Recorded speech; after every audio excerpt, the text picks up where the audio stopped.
small sample tests. These are also one of the parametric tests.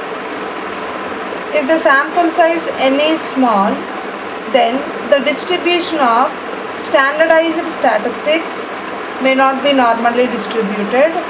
Therefore, normal tests cannot be applied to deal with small sample tests.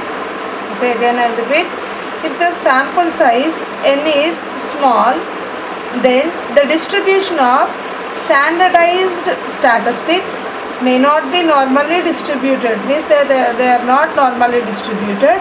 So we cannot apply the normal test which is used in large sample test, cannot be used to deal with small sample tests.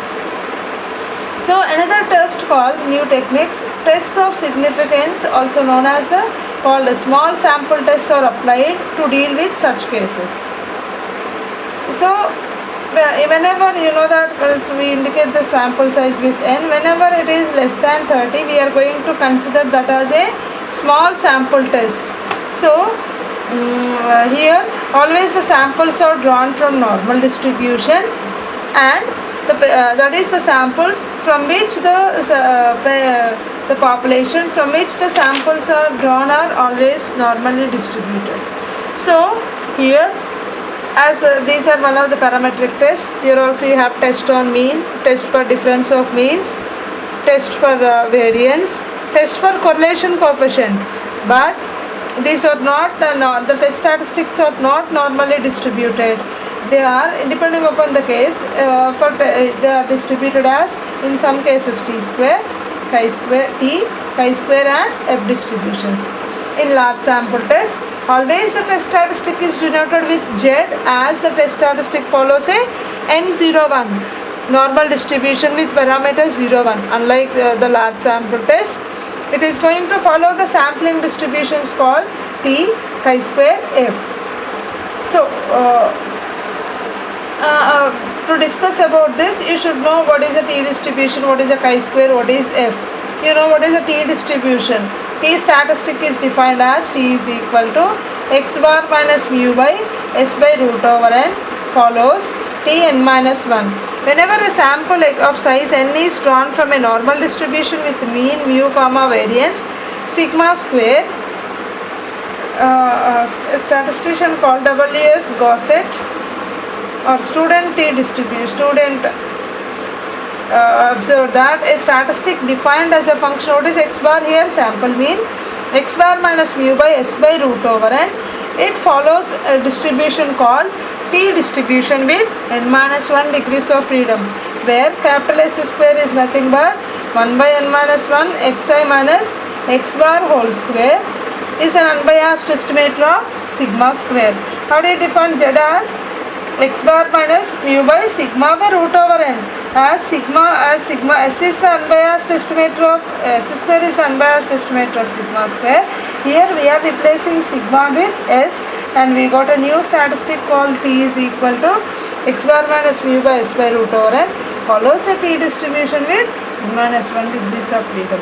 So here means the first case of test, small sample test, we are going to discuss, means you will have three types of tests related to t distribution. At last again I will give you the flow chart for this. Before that, let us discuss about t tests.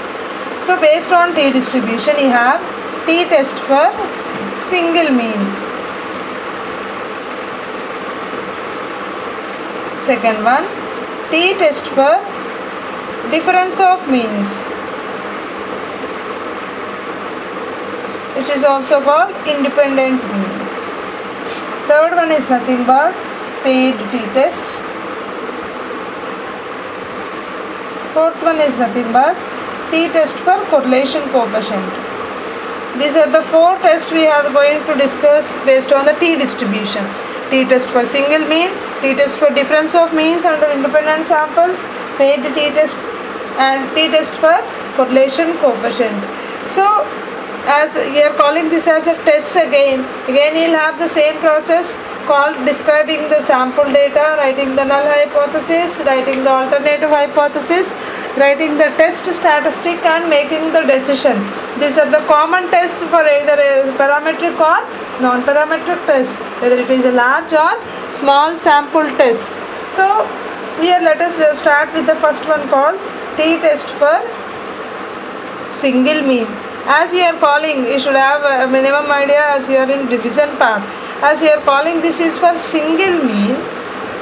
You should only consider one sample. You are going to draw a sample of size n from which distribution? Always the small samples are drawn under small sample test. Sample is always drawn from a normal population. Parameters are mu comma mean. We have collected a sample of size n from normal distribution with mean mu comma variance sigma square. What does x bar stands for? Sample mean. Let x bar stands for sample mean. And S, what is S square? Mean square error or sampling variance, unbiased estimator of sigma square. Now, what is the null hypothesis? As you are calling, this is a t-test for single mean. But always I think it's a hypothesis of no difference. So we say that there is no significant difference between population mean, comma sample mean. Then what is H naught? Mu is equal to mu naught. As you know, again I am repeating, population constants and sample constants. Mu x bar sigma square s square r rho r, capital P small p, the same notation. Mu stands for population mean, mu naught stands for specified value of mu. What is it? Maybe H1, maybe if it is a two-tile test, you are going to write mu naught equal to mu or mu greater than mu naught or mu less than mu naught. This is two-tile test, this is one-tile test, this is also one-tile test. So we have specified what is H naught and what is H1. As it is a small sample test, we are going to consider the t-test. We are calling, name itself is a t-test for single mean. So we are going to use the test student t statistic defined as t is equal to x bar minus mu by s by root over n as the test statistic for testing H naught. So this is the test statistic. As you know, x bar is the sample mean, s is the mean square error. So you will compare t with here. What is the distribution of the t here? It's a t distribution with n degrees of freedom. How do you make the decision then? You will compare t with, which value you are going to compare with? T with n minus 1 degree. This value is tabulated from the distribution of the table values of the student t distribution. Those values you are going to calculate t n minus 1 at alpha percent LOS. This is the table value from student t distribution at n minus 1 degrees of freedom at alpha percent LOS. If it is less than, we are going to accept H naught. If the same value is greater than this, we are going to reject H naught. Okay, this is t-test for single mean. What is the next one? It's an important one, that paired t-test, there is a chance you may get the numerical problem. The other one, t-test for difference of means.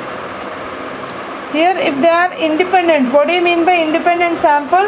Whenever you have two different sizes, we call those as independent samples. Whenever you have equal number of samples, we call those as paired samples. So as you are calling t-test for difference of means, you are going to draw two samples, let x1, x2, xn1. So you are going to consider two samples of two different sizes. From which distribution? Again you will consider with mu x with same variances. Normal distribution with another mu y comma sigma square. Let x1, x2, xn1 be the one sample of size n1 from normal distribution with mean mu x comma sigma square. Let this be another sample of size n drawn from another normal population with mean mu y comma variance sigma y square. Now what is the null hypothesis here? The null hypothesis is nothing but the samples are drawn from same normal population or they have the same variances. That is, if they are drawn from the same populations, they should have the same means. That is nothing but mu x is equal to mu y, and h1 is mu x not equal to mu y. If it is two-tailed, if it is less than or greater than, you are going to get one-tailed test. As again it is a t-test, we are going to use the t-statistic given by, and to test the null hypothesis we are going to consider as the difference of means x bar minus y bar by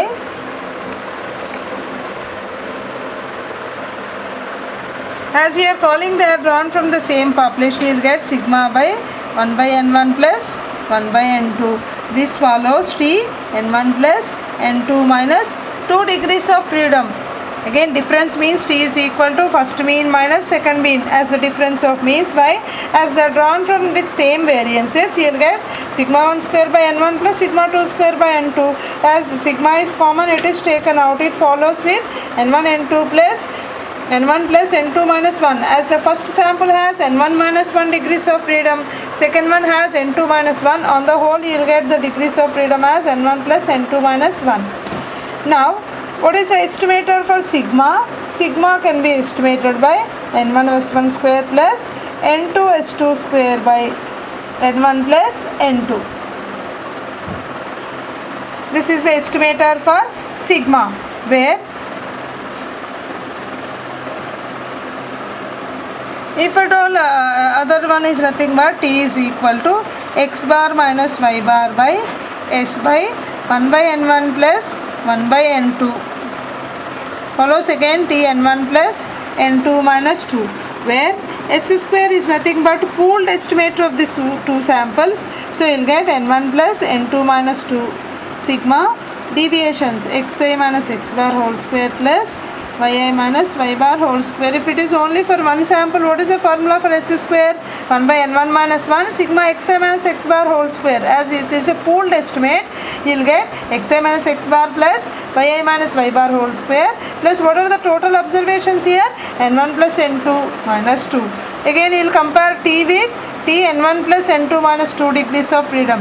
If at all mod t greater than t n1 plus n2 minus 2, you are going to reject the null hypothesis h naught, otherwise you are going to accept the null hypothesis h naught. Thank you.